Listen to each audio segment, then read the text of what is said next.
seputar ASI yang harus ibu-ibu ketahui. Mulai dari apa yang boleh dan tidak boleh yang kadang membingungkan si ibu. Benar atau tidak ya informasi yang didapat? Dan kali ini, Basa Basi sudah merangkum beberapa mitos dan fakta seputar ASI.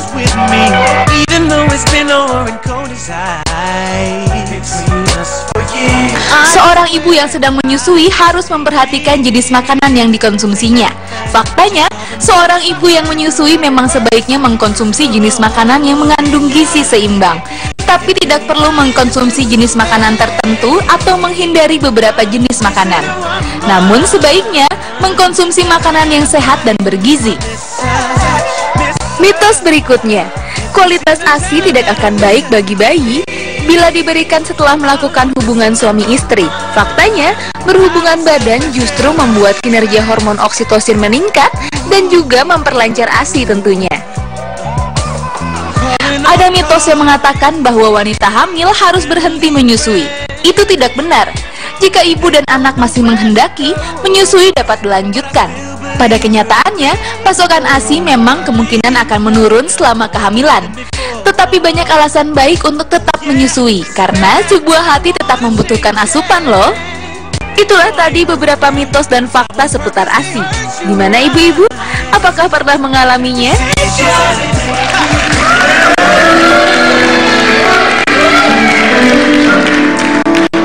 Memberi ASI adalah salah satu bagian dari komitmen menjadi seorang ibu.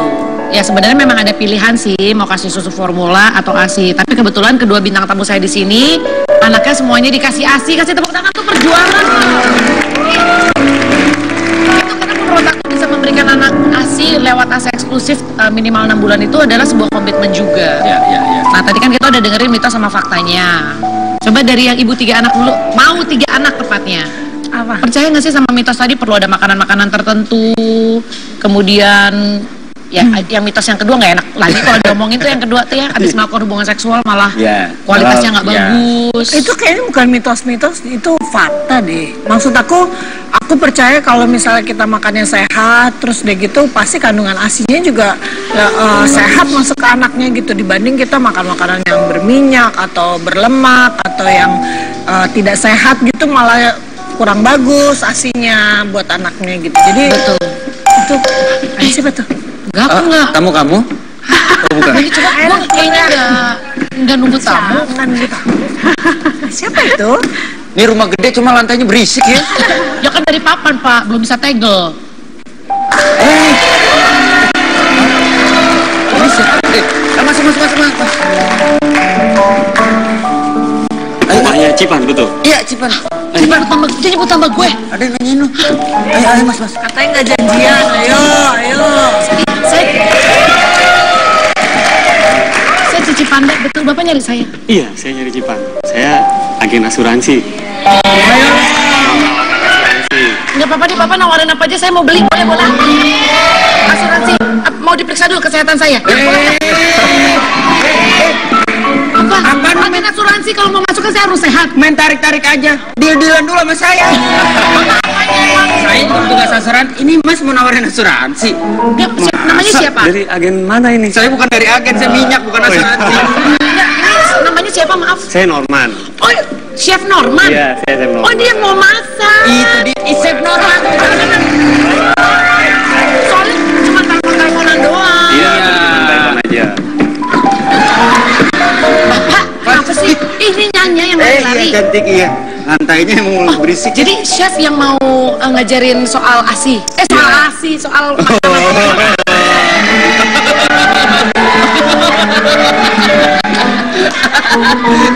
Cipan tuh nggak bisa ngeliat yang berbulu. Makanya saya cinta banget sama gorila. Maksudnya berarti, ini mau ngasih soal. Ya, saya mau ngasih tips bagaimana cara membuat makanan yang gampang, praktis, tapi gizinya itu lengkap. Jadi buat spesial ibu untuk ibu yang menyusui.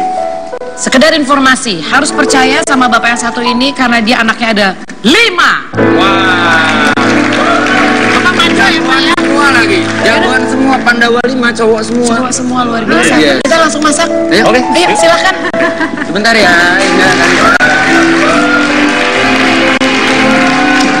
Bapak ngapain sih ikut? Yang cakep-cakep aja. Dia ikut. di sini. Jahat banget, gue nggak boleh ikut. Ya kan gue pengen namain ganteng Gue di sini. doang. Silakan chef. Jadi sebetulnya ini bukan masak sih. Sebetulnya ini hanya menggabungkan ini semua bahan makanan yang menurut saya ini superfood, tapi ini- gampang dicari, Kenapa dibilang harganya superfood? murah. Karena kandungan gizi dan manfaatnya itu bagus sekali. Sebetulnya bukan hanya untuk ibu hamil atau ibu menyusui, tapi untuk kita juga menjaga kesehatan itu bagus. Oh, jadi siapapun bisa ngikutin resep Siapapun ini ya? bisa mengikuti resep ini. Oke, ini ada apa aja? Ini saya ada oatmeal biasa. Ini bisa pakai oat yang seperti ini atau pakai roll oat yang lebih kasar. Oh, yang masih lebih besar. kasar. Betul. Itu bisa pakai itu. Cuman kan itu agak susah nyarinya. Kalau ini gampang. Dimanapun Di pasti ada. supermarket Di ada. supermarket pasti ada. Terus ini ada yang namanya flaxseed. Jadi flaxseed itu Flaxseed. Aku Flaxseed. biasa taunya kayak flaxseed oil. iya, itu oilnya. Kalau ini bijinya. Oh, oke, boleh aku Ini pegang? bijinya. Wendy dipatok.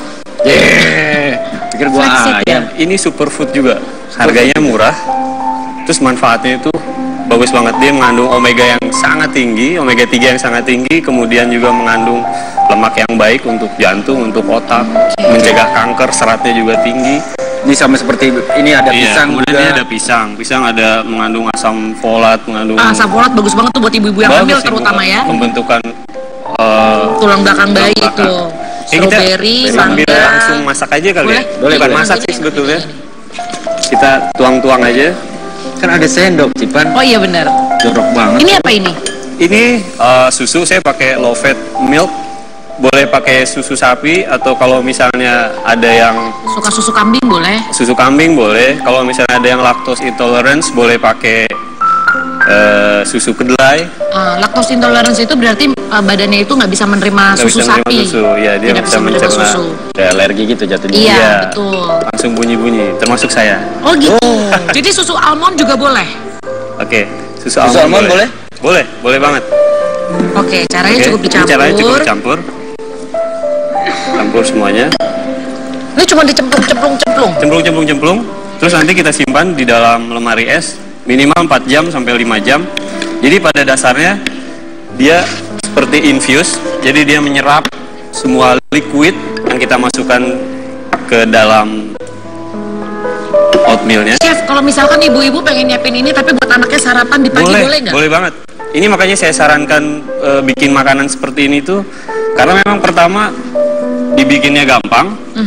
Kemudian bisa dibikin langsung berapa banyak, bisa disimpan di dalam lemari es. Ya. Dan yang tadinya orang nggak suka dengan rasa yang sedikit aneh dari oatmeal ini, Betul, oatmeal dia rasanya akan aneh. jadi rasanya itu sedikit bersahabat. Kacang almond. Ini almond bagus juga untuk jantung. Kemudian masukkan strawberry. Pokoknya semua Jadi ini rasanya tuh mix banget berarti. saya jamin nggak akan musuhan sama Lidah kita ya.